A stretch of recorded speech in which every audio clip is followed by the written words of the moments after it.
How to write long captions on Instagram post. Hey everyone, it's me Jessica from Create, Login and Delete. So let's get started with the tutorial.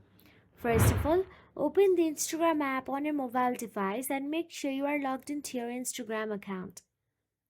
Now, once inside the Instagram app, tap on the plus icon available at the bottom to simply post a post on your Instagram. Now here, tap on the post option available at the bottom. Once you tap on the post, you'll be navigated to your gallery. From here, choose one photo or video in order to post it. Then tap on the next option available there. Again, tap on the next. Now start typing your caption directly into the text box. You can write as much as you want. Instagram allows caption up to 2,200 characters, including spaces. To make long captions more readable, break up the text into smaller paragraphs as well. So that is it. If you found this video helpful, please like, share and subscribe our channel, and thank you so much for watching.